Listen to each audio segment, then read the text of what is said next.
sea. She just needed 5 minutes peace and quiet before heading down to the bakery to relieve her colleague Jaden for the lunchtime shift.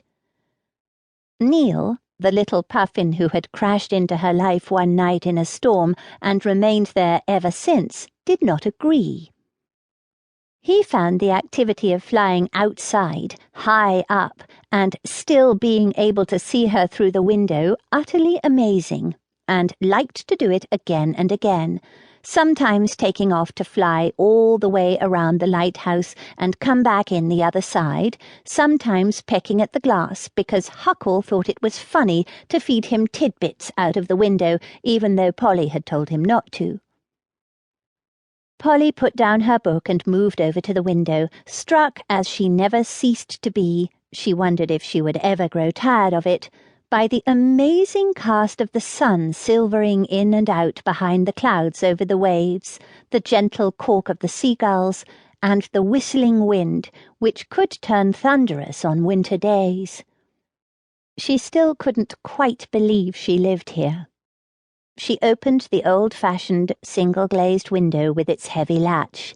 "Come in, then," she said.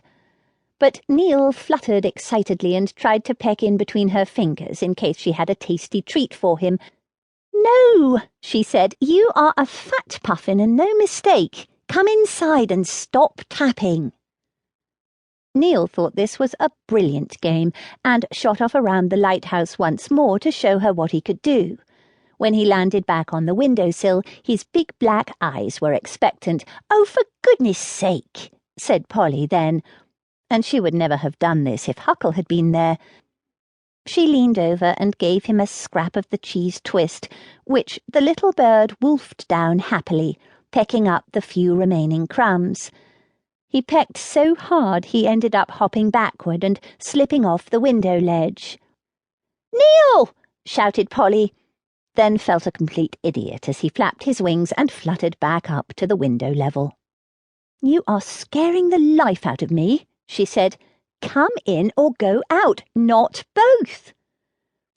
Neil chose to come in. He landed on the floor, then waddled across the room, inspecting the rough-hewn wooden door carefully, just in case there were any crumbs that Polly had missed. "Right," said Polly. "I'm going back to work. Behave yourself." She took a glance around the sitting room, making sure she had everything. Once you got to the bottom of the lighthouse, you very much didn't want to find you'd forgotten something and have to go all the way back up again. Huckle wanted them to get a fireman's pole, but Polly was highly resistant.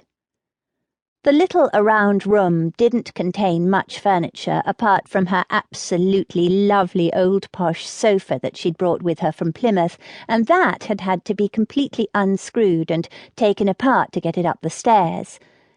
It had taken most of the day, but it was worth it, Polly thought. On the floor below was a bedroom with a tiny bathroom hollowed out next to it. Then came the machinery floor, then the ground floor with its basic kitchen, a bathroom, and another sitting room. There was also a separate low building, an ugly pebble-dashed flat-roofed space with a couple of rooms, but they didn't quite know what to do with that. A little garden led down through the rocks. Huckle was going to take a shot at it, although he wasn't confident they'd manage to grow much more than mussels and seaweed. Someone had put little rows of seashells following the steps down from the lighthouse and across to the main path, and they made a pretty sight as Polly jumped down onto the cobbles, around the harbour wall, and into Mount Polburn proper. It wasn't far, but at high tide and on stormy days you could get pretty wet going from one to the other as the waves smashed over the top of the seawall and the spray filled the air with salt. Today, however, was breezy but clear, a few small clouds scudding past the high lighthouse windows, a hint of sun threatening to come out but never quite managing it. The tide was out, which meant the road to the mainland was open, its brown cobbles glistening with water, and the fresh scent of the sea was heavy on the passing wind. The little town of Mount Polburn